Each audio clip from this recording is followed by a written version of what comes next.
How's it going there, everybody? It's Mr. Zen over here bringing you guys a brand new One Piece chapter discussion. And for today's segment, guys, we're going to be talking about is chapter 855. And honestly, folks, this chapter has been the funniest chapter out of Whole Cake Island itself, guys. I personally laughed so many times throughout this chapter that I thought that Brook really was the main character out of everybody in this whole chapter itself. Brook was just getting so many wins, so many laughs that I thought, man, Brook, we underestimated Brook in this chapter or in this whole arc itself, that Brook really took the spotlight throughout this whole time. And honestly, it's so sad that Brook doesn't get that development and exposition that he rightfully deserves, because there's so much going on in the Whole Cake Island arc that there's just not enough time to put Brook in there. But this chapter justified that. Personally, I felt it justified Brook's importance in this arc itself.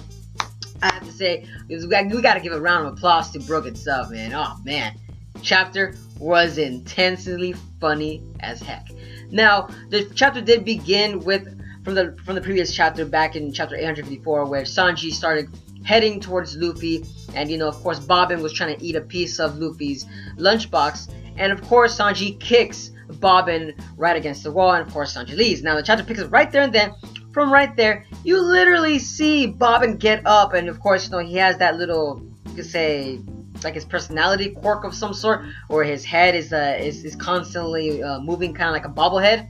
And for Bobbin, it seems that we finally got introduced with his devil fruit ability, as it seems that his devil fruit ability might have to do with something with sleep or snoring, or something that infuses people to actually just knock out. I don't think it's hockey itself that he was infusing, because if it was hockey, I don't know, like it would have felt different. Like personally, like the art style would have been different instead of just circles going all around. Because if I remember correctly, when it's hockey itself, it feels more as if it's forced on a person instead of just a person just relaxedly falling asleep or knocking out. That's what I personally feel like when it's hockey itself. So Bobbin's devil fruit ability might have been introduced yet, but so far we don't know. I'm personally going with a theory of mine, the snore, because most of the time devil fruit abilities, they don't really necessarily go with the type of element that they're associated with. They sometimes have like some kind of a weird element, kind of like Akioji's chill fruit. Even though we all know it's the ice fruit, but they just call it chill because ice just sounds so repetitive after throughout those so many anime out there. But the point is, Bobbin's devil fruit ability has been introduced, and I'm going with theory of the snore fruit, which kind of fit him too at the same time, because he's like a cat, or he kind of reminds me of the Cheshire cat from Alice in Wonderland, which is kind of funny. But like I said, moving on, guys, moving on to Brook's actual development later in the chapter, guys, and later in the chapter, holy snap, folks. Holy freaking snap. I personally was dying. Okay, it seems that people are, let's say, I believe it was Carrot, Chopper, Nami, Jinbei, Brule, the little trolley guy, and I believe that's about it, that were in the middle world, and they were seeing that Brook was sleeping with Big Mom. Oh yes, guys.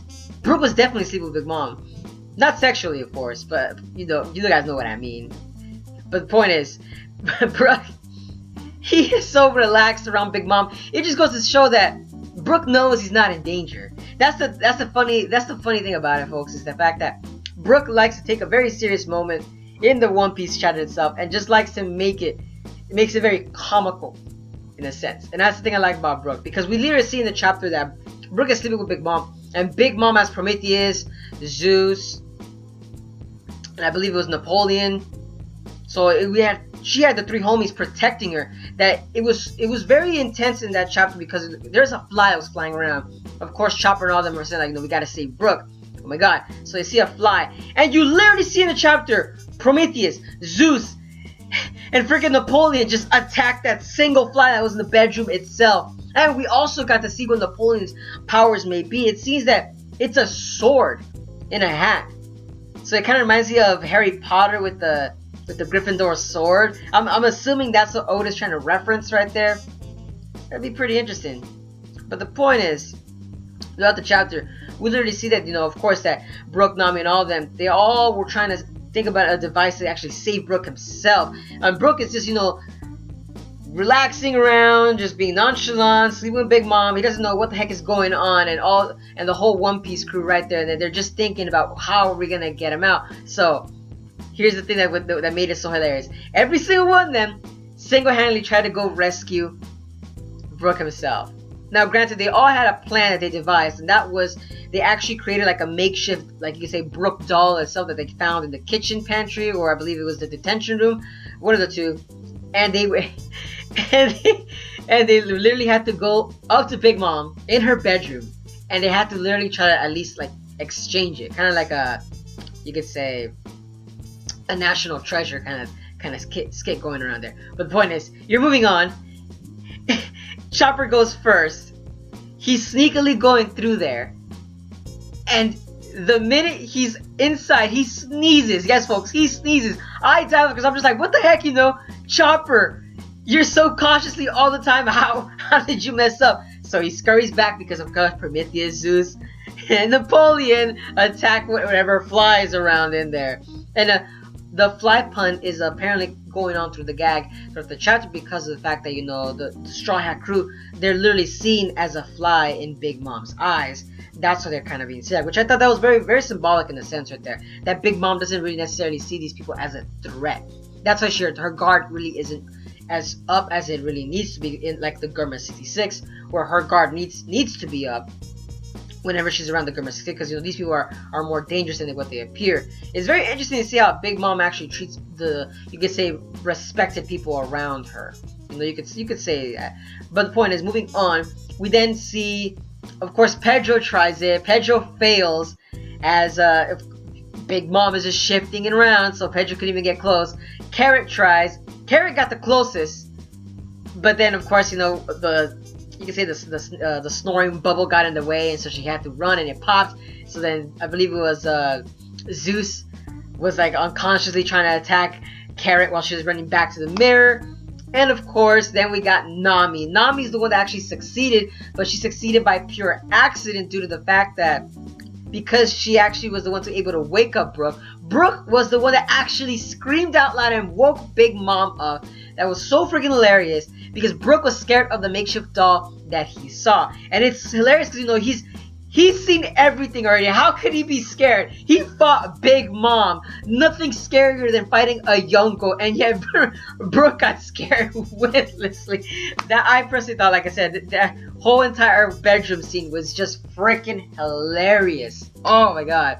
And I'm loving the fact that the characters' reactions that were involved in the chapter itself, that involved all of them just actually just scared witless, that they had that dramatic pose, or they're just wondering like, how are we gonna get Brook out of this situation? I personally thought like Oda did a wonderful job to lighten the mood for the whole Kick Island arc in this chapter itself, folks. Like I said, oh man, beautiful, beautiful. But moving on, guys, moving on. They actually succeed in saving Brook, but Tsunami stepped in, and we actually see that Brook actually got the poneglyphs, the rubbing of the poneglyphs, and Brule and the little trolley guy, they actually were kind of shocked that Brook actually got it, and apparently it seems that now they got one of their missions succeeded. Now all I have to do is to save Sanji, which means that the arc itself, like I said, is actually speeding up the process. So that means that the wedding should be at least a couple chapters away. So we're kind of getting closer and closer to seeing Luffy actually fight Big Mom, or at least escaping Whole Cake Island in general. And it's funny because a lot of the One Piece series out there were saying that they were going to use the mirror world in a sense to escape Big Mom's. And it's making sense now. It really is. They really are going to use the mirror world, because they've been using it now to traverse throughout the whole entire Whole Cake Island arc, that without Big Mom's you could say noticeable, because you know, all the homies around, all the, you could say, her pawn soldiers, everything that's all around there, she cannot, there's no way of getting out of it. There's no way. So the mirror world itself is justified in this chapter itself. But like I said, moving on, guys, we then get to see Luffy and Sanji finally get to meet at the end of this final, you could say, the last arc of this chapter. And it's funny because you literally see Luffy drawn in a very, very detailed panel. It looks something off of like Attack on Titan, that when I was looking at this, like, Jesus Christ, his face was just dry, his legs all not bandaged up, I'm sorry, just bruised up, hand on the stomach, sound effects saying growl at the top. You're here looking at this chapter, you're like, my God, Luffy, you haven't had food for about what, like 3 days, I believe. They've been at the island for about, I believe, about like 3 or 2 days. They haven't been there for that long. Because if I remember, Luffy fought Commander Cracker for about, I think it was 18 hours or more. I forgot the exact number, but I know for sure it was actually a pretty good while. I know that for sure. But Jesus Christ, that's the thing about it. The Sanji actually finally caught up to Luffy, and it's funny because I've noticed that Oda likes to use a lot of symbolism involved in his chapters, and it showcased Sanji running towards Luffy, and while he was running towards him through town, a dog was trying to eat the lunchbox, and that was really symbolic. Because if I remember correctly, when Sanji was actually running towards to see his mother, a dog actually tried to take a bite out of his lunchbox. It's very symbolic, like seeing it's showcasing how important Luffy is to Sanji, or Sanji is to Luffy, both etc. But like I said, very interesting to see how the chapter is going, and I can't wait for the next chapter itself, because it seems that Bobbin is going to be another villain, and it seems that Bobbin himself could be a potential character that could overthrow the wedding itself, if there is going to be a wedding, like I said, because it just seems, oh, I see what Oda's doing. Luffy and Sanji met up, and then Bobbin comes out of nowhere and knocks them both out, and in the next chapter, they're or next couple chapters, they're at the wedding. So the wedding is gonna continue. Like, I guess I see where Oda is going with this now. Interesting. It's very interesting, but at the same time, it goes along to say that, like, who else is gonna be at the wedding itself? It's funny because a lot of people were speculating that Buggy was gonna show up, but I have yet to see Buggy throughout this whole entire arc, or any of the you could say possible contenders that might pop out in this whole Cake Island arc itself. But like I said, let me know down in the comments below, guys, what are you guys' thoughts on this chapter itself? Like I said, this chapter was so freaking hilarious. I loved every single minute of it. We all needed that comic relief part, and I can't wait to see what's going to be happening as well with Jinbei. And the thing about it too, guys, like I said, let me know down in the comments below as to what are you guys' thoughts on Peckham's and Al Capone. We still haven't seen these characters, or at least mentioned, since like so many chapters ago. And that's the thing about it too, that Al Capone is another huge character that we have to watch out for, especially at the wedding itself. I'm wondering too if Al Capone is actually like, if he's in cahoots with the Government 66, or if he's in cahoots with somebody else.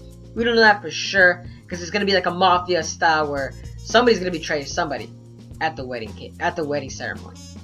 But like I said, let me know down in the comments below, guys. And as always, guys, hope you guys have a wonderful day. And don't forget, guys, if you guys enjoy my content, give it a like, comment, share, and subscribe for more One Piece chapter discussions. And as always, guys, have a wonderful day. But this is Mr. Zen, signing out.